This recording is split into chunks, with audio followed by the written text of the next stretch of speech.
بسم اللہ الرحمن الرحیم۔ السلام علیکم۔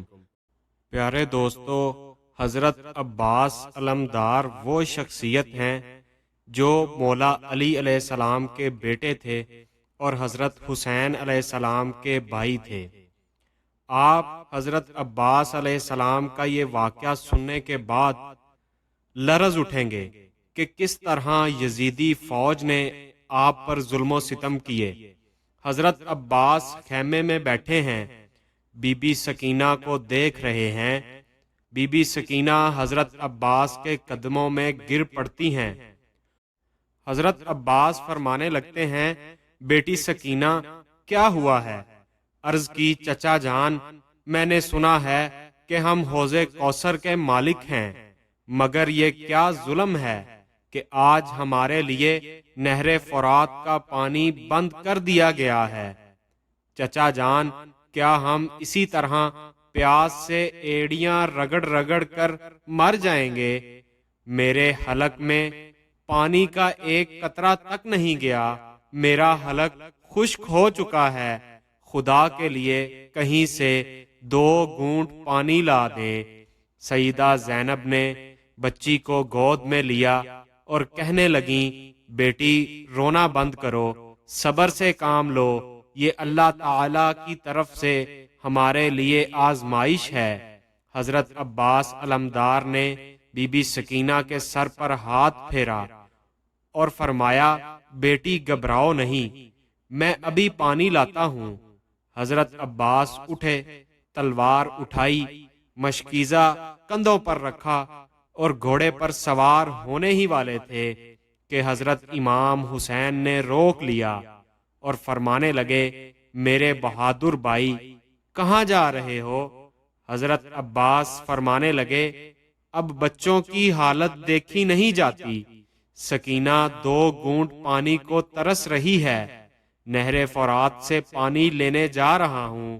امام حسین فرمانے لگے، عباس مجھ پر رحم کرو، تم میری اس چھوٹی سی جماعت کے علمدار ہو، تمہارے بعد یہ علم کون اٹھائے گا؟ تم میرا حوصلہ ہو، اس لیے اپنے بھائی پر ترس کھاؤ اور نہ جاؤ۔ یزیدی لشکر نے نہر فرات پر پہرا لگایا ہے۔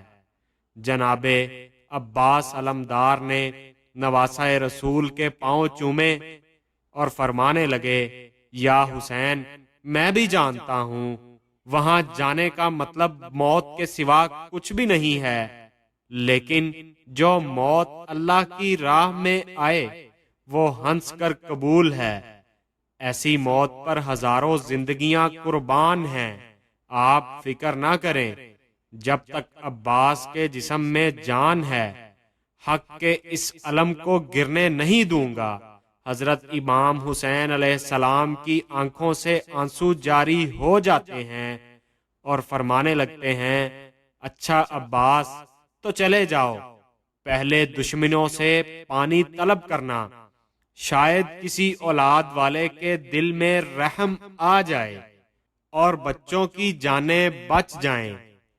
ہاشمی خاندان کے اس بہادر نے گھوڑے کی ایڑی لگائی اور فوج یزید کے سامنے چلے گئے اور فرمانے لگے، لوگو سنو، تم جس نبی کا کلمہ پڑھتے ہو، جس نبی کی شفاعت کے امیدوار ہو، اسی نبی کے خاندان کے دشمن ہو، اسی گھرانے پر پانی بند کر کے ان کے بچوں کو تڑپا رہے ہو۔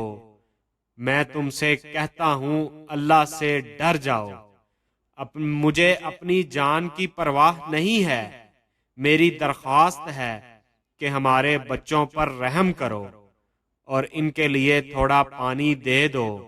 میں وعدہ کرتا ہوں تمہاری اس خدا ترسی کے بدلے میں میدان محشر کی گرمی میں تمہیں آب کوثر کے پیالے پلاؤں گا۔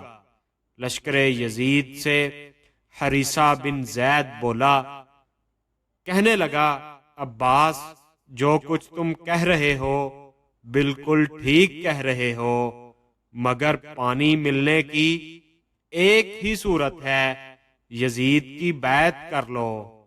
حضرت عباس علمدار کا خون جوش میں آ گیا اور فرمانے لگے، اگر ہم نے یزید جیسے فاسق اور فاجر کی بیعت کرنی ہوتی تو ہم نانا مصطفیٰ صلی اللہ علیہ وآلہ وسلم کا روزہ مبارک چھوڑ کر مدینہ سے کوفہ کے اس ریگستان میں نہ آتے اور کربلا کے اس میدان میں ڈیرے نہ لگاتے۔ تم پانی دو یا نہ دو، ہم سے یزید کی بیعت کی توقع نہ رکھو۔ شمر بدبخت آگے بڑھا اور کہنے لگا، عباس تم ہماری طرف آ جاؤ، تمہیں پانی بھی ملے گا، جواہرات بھی ملیں گے، خزانے بھی ملیں گے۔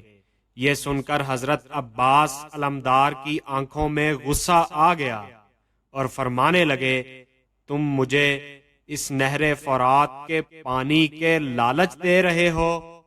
شرم کرو، شمر اور جہنم کی آگ سے بچ جاؤ۔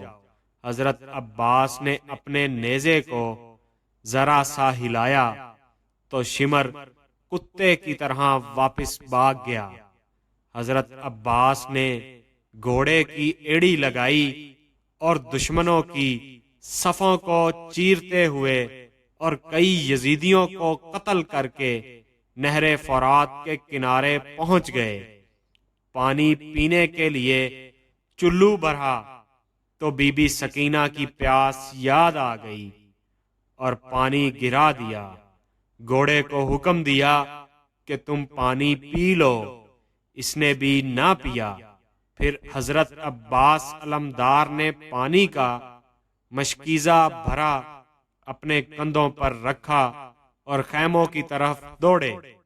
یزیدی لشکر نے راستہ روکنے کی کوشش کی، لیکن آپ خیموں کے قریب پہنچنے ہی والے تھے کہ عمر بن سعد چلا اٹھا اور اپنی فوج سے کہنے لگا، آج تمہاری بہادری کہاں گئی ہے؟ خبردار، پانی کا یہ مشکیزہ بنو فاطمہ کے خیموں میں نہ پہنچنے پائے۔ جو عباس کو قتل کرے گا میں اسے سونے اور چاندی کے خزانے دوں گا۔ حریثہ بن زید نے یہ سن کر حضرت عباس علمدار کا راستہ روکا اور تلوار ماری۔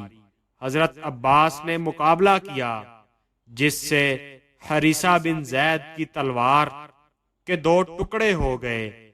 اتنے میں ایک اور یزیدی ظالم نے پیچھے سے برچھی کا وار کر دیا۔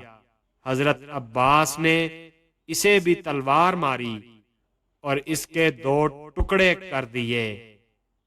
حضرت عباس للکارتے ہوئے خیموں کی طرف جا رہے ہیں۔ حضرت امام خیمے کے باہر یہ سارا منظر دیکھ رہے ہیں۔